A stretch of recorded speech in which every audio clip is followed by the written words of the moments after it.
Hello students, welcome to the online class. और आज की क्लास में हम लोग देख सकते हैं यहाँ पे, जैसे कि मैंने लास्ट वीडियो में बोला था, मोल कॉन्सेप्ट जो है अगली कक्षा में हम लोग पढ़ेंगे। सो आज की क्लास में हम लोग यहाँ पे मोल कॉन्सेप्ट को ही पढ़ने वाले हैं, ठीक है। अब देखो गाइस, एकदम बेसिक मेथड पे मैं समझाऊंगा, और मैं तो हमेशा चाहता हूँ कि आप मेरे नोट्स से ही पढ़ो और मेरा ही नोट्स बनाओ, है ना। उसको साइड करते हैं।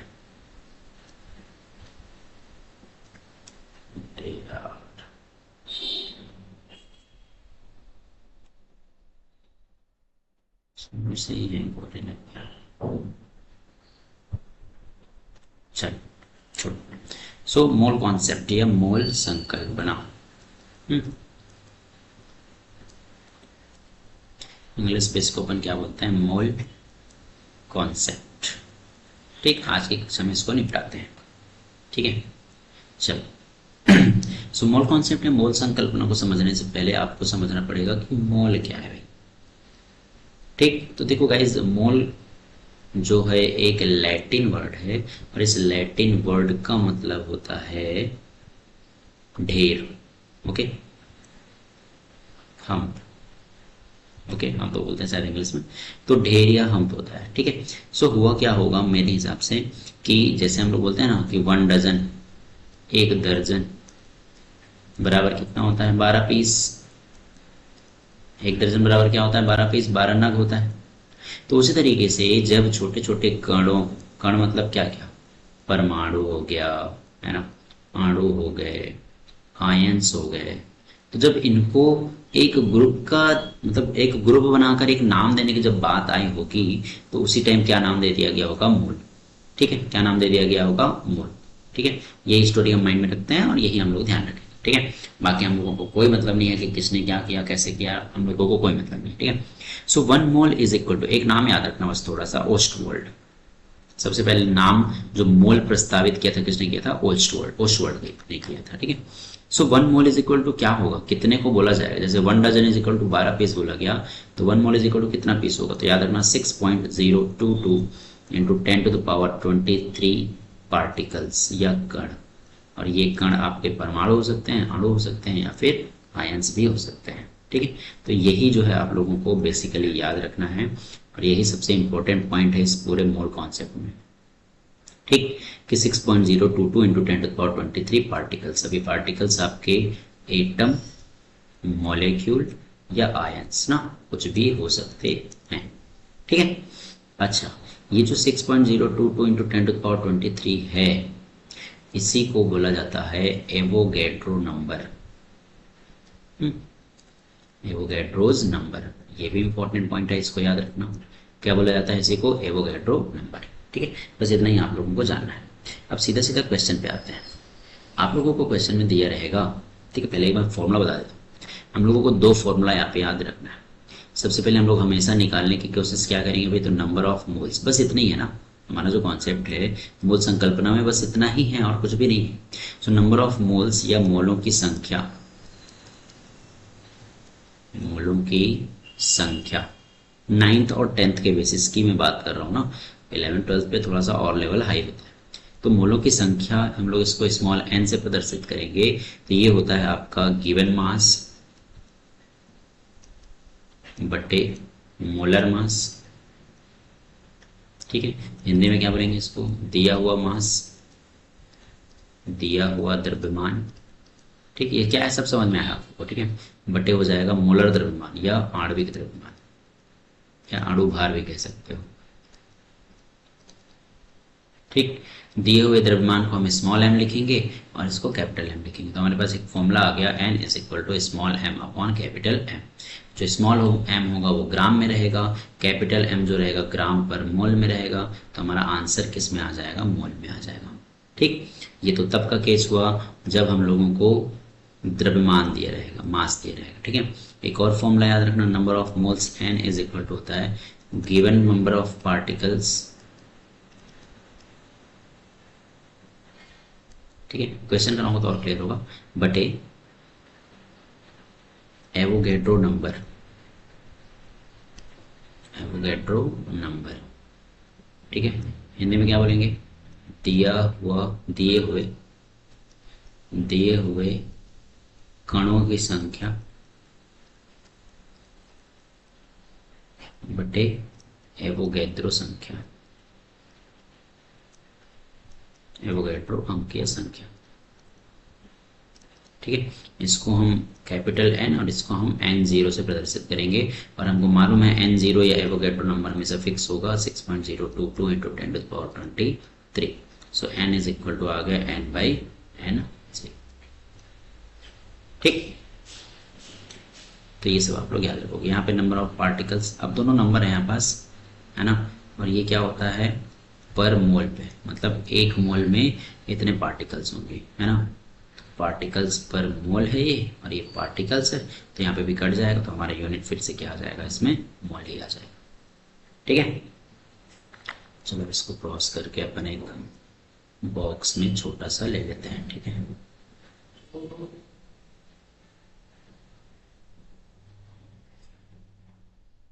ठीक,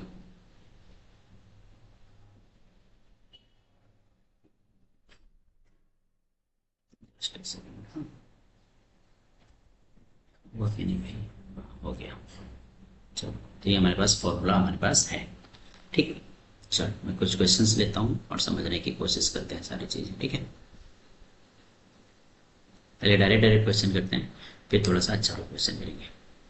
ठीक है, चलो तो मान लेते हैं कि 36 ग्राम जल का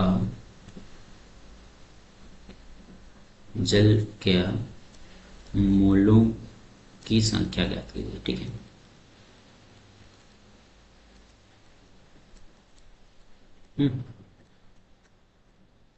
यह क्वेश्चन दे दिया आपको कि 36 ग्राम जल में मोलों की संख्या क्या, किसके मोल की संख्या, जल के मोल की संख्या। ठीक है, मतलब 36 ग्राम हमारे पास जल प्रेजेंट है, उसमें कितने मोल ऑफ जल प्रेजेंट है, ये आपको पूछ रहा है।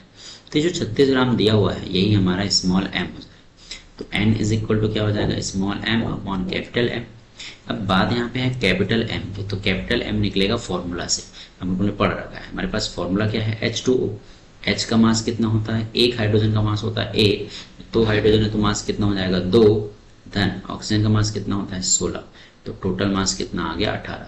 तो देखो गिवन मास हमको कितना दे रखा है 36 बटे कितना आ जाएगा 18, सो n की वैल्यू कितनी आ जाएगी 2, तो हमारा आंसर कितना आ जाएगा 2। ठीक, डायरेक्ट क्वेश्चन था मास का। सेकेंड इसी टाइप में ले लेता हूँ, मान लो आपको दे दिया गया कि 71 ग्राम क्लोरीन गैस में उपस्थित मोलों की संख्या। ठीक, सेम क्वेश्चन, मोलों की संख्या ज्ञात कीजिए। ठीक है, कितने ग्राम, 71 ग्राम। ध्यान रखना क्लोरीन गैस, अब बेसिक चीज आपको ध्यान रखना है, जैसे लिखा हुआ है क्लोरीन गैस, तो क्लोरीन गैस का मतलब क्या है, Cl2 है।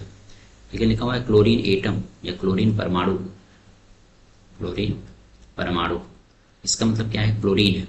फिर क्लोरीन अणु लिखा हुआ है, इसका मतलब भी क्या है, Cl2। ठीक है, तो ये बात आप लोग एकदम से ध्यान में रखिएगा। ओके, सो फिर से 71 ग्राम हो गया, n इज इक्वल टू क्या हो जाएगा, m upon capital M। Small m आपको सीधा सीधा 71 ग्राम दे रखा है, कैपिटल M Cl2 है ना भाई। एक Cl का मास 35.5 होता है, तो 2 का कितना हो जाएगा 71, तो यहाँ पे आ जाएगा 71 बटे 71, मतलब कितना आ जाएगा 1।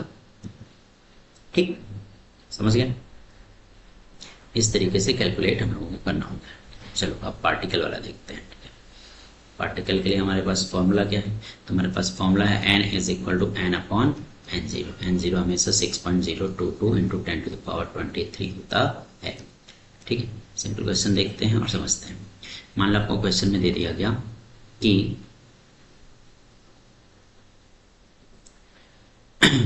12.044 इंटू 10⁻23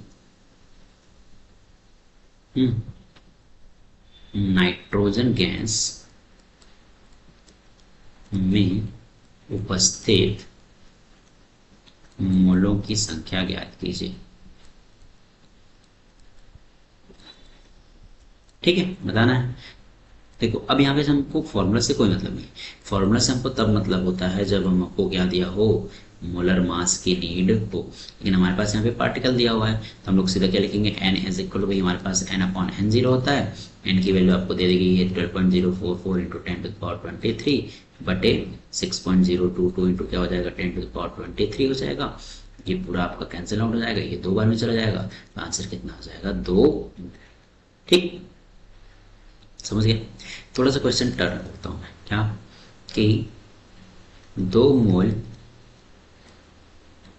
ऑक्सीजन गैस में, इसको 1 मोल कर देते हैं, चलो 1 मोल ऑक्सीजन गैस में उपस्थित, या आधा कर दो, चलो 1/2 है ना, उपस्थित कणों की संख्या ज्ञात कीजिए। कणों या परमाणु कुछ भी हो सकता है, ठीक है। कणों की संख्या ज्ञात कीजिए। अब मैं क्वेश्चन दिखाऊंगा आप लोग को, आप ही लोगों को सॉल्व करना है, ठीक है। चलो तो कितने मोल हो गया, अब हाफ। हमारे पास फॉर्मूला है n is equal to n upon क्या होता है n0। तो इस बार ये n को पूछ रखा है, कणों की संख्या निकालना है, मोल आपको दे रखा है। तो अगर मेरे को n चाहिए तो क्या हो जाएगा, n इंटू n0 हो जाएगा। स्मॉल n की वैल्यू 1, n0 को मालूम है 6.022 इंटू 10 टू द पावर क्या हो जाएगा 23। ये 1 नहीं है, ये कितना है 1/2 है ना, ठीक है। तो 2 से ये कट जाएगा तो 3 पॉइंट क्या आ जाएगा 011। तो हमारा आंसर कितना आ जाएगा भाई, ये 3.011 इंटू 10 टू द पावर क्या आ जाएगा 20। ये हमारा क्या आ जाएगा आंसर, ठीक है। देखो एग्जाम में हम लोगों को ये सब करने की जरूरत नहीं है, हम लोग थोड़ा सा फास्ट करेंगे। हम लोगों को माइंड में रखना है भाई इतने पार्टिकल होते हैं 1 मोल में, इतने पार्टिकल होते हैं कितने 1 मोल में। अब आधा मोल में पूछ लिए है तो सीधा सीधा इसको क्या कर दो, आधा कर दो, इसको क्या कर दो आप आधा कर दो। अगर आपको 12.044 दिख रहा है तो सीधा दिख रहा है कि ये कितना गुना हो गया है 2 गुना। तो 1 मोल में इतना होता है तो ऑब्वियसली ये कितने मोल में हो जाएगा 2 मोल में हो जाएगा। इस तरीके से आप लोगों को थोड़ा सा डायरेक्ट वहां पास करना रहेगा, ठीक है। ये हो गया। अब एक थर्ड टाइप का क्वेश्चन यहाँ से बनता है। हमको मालूम है n is equal to m upon m होता है और n इज इक्वल टू ही n अपॉन n0 होता है। तो भाई ये भी n है और ये भी n है, तो हमारे पास एक थर्ड फॉर्मूला भी तो आ गया है, क्योंकि दोनों सेम है, इसलिए m upon m is equal to क्या हो जाएगा n अपॉन n0। इस पे बेस्ड एक क्वेश्चन कर देता हूं मैं, ठीक है। मान लो आपको बोल दिया गया कि 16 दूनी 32 है ना, चलो 64 ग्राम ऑक्सीजन के परमाणु में ना, ध्यान रखना इस पर, परमाणु में उपस्थित कणों की संख्या ज्ञात कीजिए। क्या होगी ये ज्ञात कीजिए जो भी, ठीक है। अब इस बार देखो आपको मास दे दिया गया है और कणों की संख्या पूछ रहा है। मास देके क्या पूछ रहा है इस बार, कणों की संख्या। तो लिख लेते हैं पहले गिवन क्या क्या है। तो स्मॉल m आपको दे दिया गया 64 ग्राम। कैपिटल M क्या होगा, तो परमाणु बोला है तो एक ऑक्सीजन के परमाणु का मास होता है 16, तो कैपिटल M क्या हो जाएगा 16 ग्राम पर मोल हो जाता है ना। n0 तो हमको हमेशा मालूम है 6.022 इंटू 10 टू द पावर 23, तो कैपिटल N आपको निकालना है। सो फॉर्मूला बना लो भाई। So n upon n0 is equal to होता है small m upon capital M। So इस कैपिटल N इज इक्वल हो जाएगा m अपॉन m गुणित क्या हो जाएगा n0। स्मॉल m आपको दे दिया गया 64, कैपिटल M 16 और n0 हो जाएगा 6.022 इंटू 10 टू द पावर 23, ठीक है। 16 से कितने बार में चला जाएगा 4, 4 से गुणा कर दो, तो 4 दूनी 8, 4 दूनी 8 और 4 छक्का 24, इतना आपके इंटू 10 टू द पावर 23 आपके पार्टिकल्स क्या हो जाएंगे वहां पे प्रेजेंट हो जाएंगे, ठीक है। तो यही था आपका क्या मोल कॉन्सेप्ट, समझ आया, ठीक है। आई होप आप लोग समझ गए होंगे, है ना। तो कुछ रखा नहीं है मेरे हिसाब से मोल कॉन्सेप्ट में, ठीक है। बहुत ईजी सा टॉपिक है, नहीं जा रहा है क्या आगे, चलो थोड़ा से नीचे ले लेते हैं, ठीक है। इस तरीके से पूछ लेता है, कभी कभी इस तरीके से भी पूछा जा सकता है। देखो आपको रिएक्शन दे देगा, जैसे दे देगा H2 plus O2 comes to H2O, balance करेंगे तो ऐसा बनेगा, ठीक है। इस तरीके से आपको रिएक्शन दे दिया गया। इस रिएक्शन को थोड़ा सा ध्यान से पढ़ो। क्या पढ़ना है, देखो जो सामने लिखा होता है वही मोलों की संख्या होती है, वही क्या होती है आपके मोलों की संख्या। तो यहाँ पे 2 हाइड्रोजन के मोल, मतलब 2 मोल हाइड्रोजन, इसके सामने कुछ नहीं मतलब 1, 1 मोल ऑक्सीजन के साथ अभिक्रिया करके 2 मोल H2O बनाते हैं, ठीक है। क्या बनाते हैं 2 मोल H2O। तो पूछ लेगा क्वेश्चन में, तो बताओ 2 ग्राम हाइड्रोजन से कितना पानी बनेगा, वाटर बनेगा। ये क्वेश्चन है, समझना मेरी बात को। तो हमको इससे मतलब है, केवल हाइड्रोजन से बोल रहे हैं ना, तो हाइड्रोजन को ही पकड़ो। सो 2 मोल हाइड्रोजन से कितने मोल वाटर बन रहा है, 2 मोल वाटर बन रहा है। अब हाइड्रोजन का मास कितना होता है भाई, 2 ग्राम मालूम है, और कितने मोल है हमारे पास, 2। तो 2 गुणित कितना हो जाएगा, 2 ग्राम। और इधर भी वैसे ही करो, 2 है सामने में, वाटर का मास कितना होता है, 18। मतलब हमको दे दिया गया कि 4 ग्राम से बनता है 36 ग्राम वाटर बनता है। 4 ग्राम हाइड्रोजन से 36 ग्राम क्या बनता है, वाटर। तो अपने को कितने पूछा है भाई, 2 से, तो इधर आधा हो जाएगा, तो इधर भी क्या हो जाएगा, आधा। तो कितना हो जाएगा, 18 ग्राम। तो 18 ग्राम हमारा क्या हो जाएगा, आंसर। ऐसा पूछा जा सकता है। बाकी मेरे हिसाब से इतना टफ आप लोगों को नहीं पूछेगा, क्योंकि ये 11th का पार्ट रहता है, 11th केमिस्ट्री का, ठीक है। खैर चलो, अब डायरेक्टली मैं कुछ क्वेश्चन यहाँ से बुक से आप लोगों को करा देता हूँ। ठीक है, सारी चीज़ें वही है, मैं केवल क्वेश्चन लेंगे आप लोग यहाँ से, ठीक है। चलो, क्वेश्चन में बोला है कि मोलों की संख्या निकालो, कितने का, 92 ग्राम। देखो क्या दिया है, 92 ग्राम सोडियम। सीधे सीधे आपने को क्या दे दिया गया है, मास। मास कितना दे दिया गया, देखो 92। सोडियम का मास कितना होता है भाई, 23 होता है ना। तो 23 चौके क्या हो जाएगा, 92। तो 4 मोल आपका क्या आ जाएगा, आंसर। सिंपल। 36 ग्राम पानी, तो फिर से n इज इक्वल टू क्या हो जाएगा, small m upon capital M। ये दे दिए गए 36, वाटर है तो वाटर का आपको मालूम है कितना होता है, 18 ग्राम पर मोल। तो 18 दूनी 36, n की वैल्यू कितनी आ जाएगी, 2। ठीक, सारे क्वेश्चन हम लोगों ने कर रखे हैं ना। चलो, अब बोला है 18.066 इंटू 10⁻23 ऑक्सीजन परमाणु है। ध्यान रखना क्या है, परमाणु। क्या नंबर दिया है तो हमको उससे कोई मतलब है नहीं।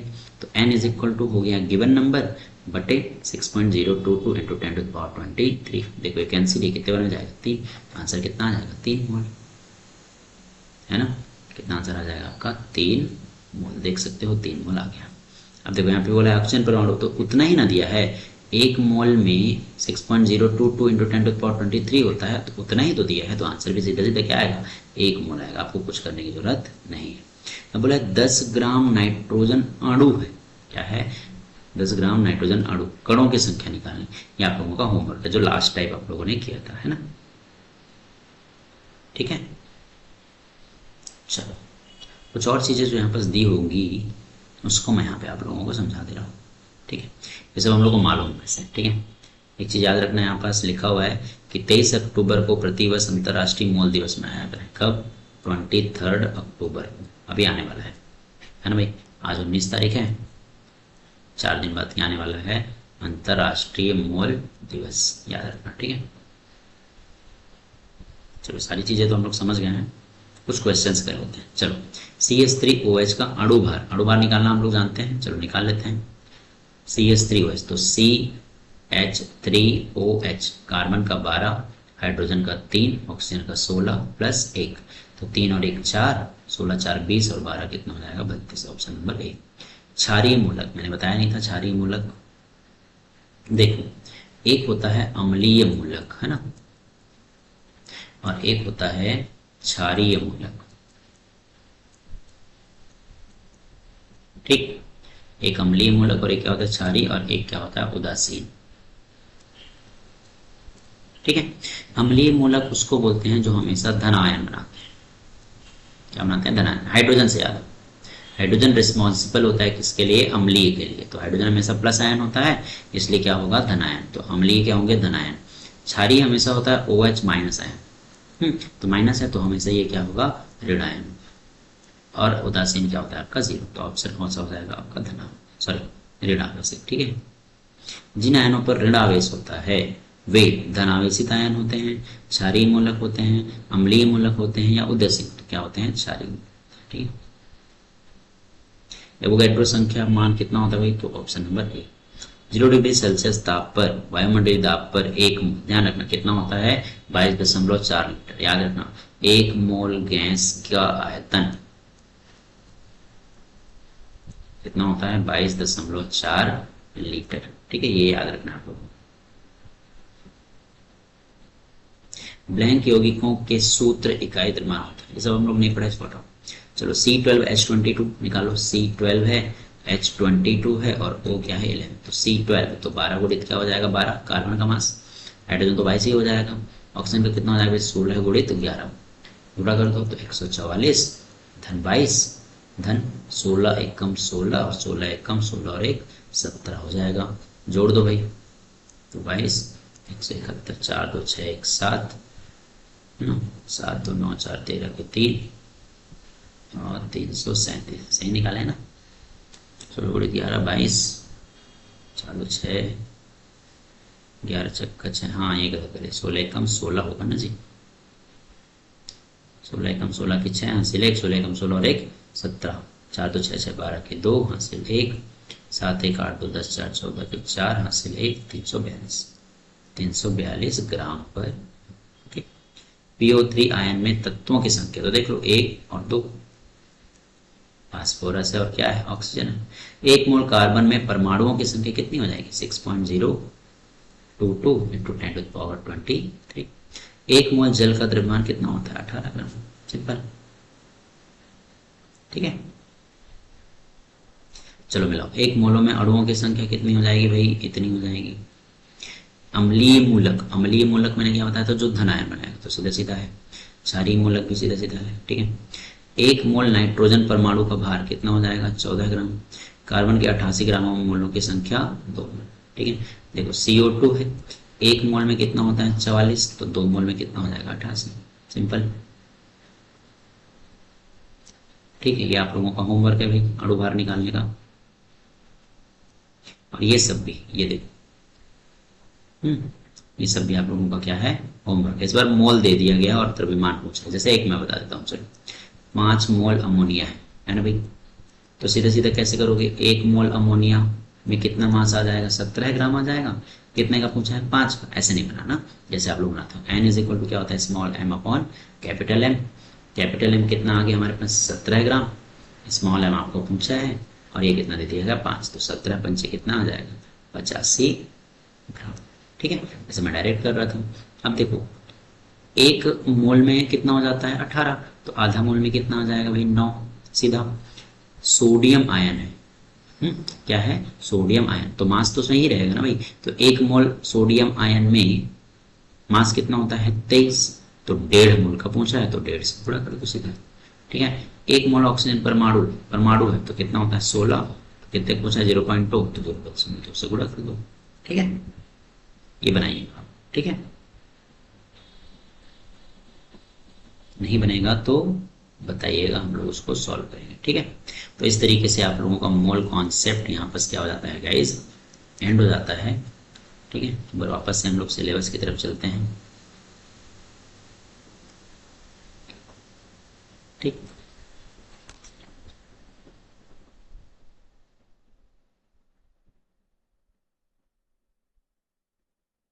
देखो हम लोग फटाफट सारी चीज़ें कंप्लीट करते जा रहे हैं, आप लोग भी सारी चीज़ें कंप्लीट करते जाइए और रिवीजन करते जाइए, ठीक है। चलो अगला जो चैप्टर है हमारा क्या है, रासायनिक अभिक्रियाएं एवं समीकरण। तो मिलते हैं अगले वीडियो में, आज के लिए बस इतना ही, thank you, have a good day.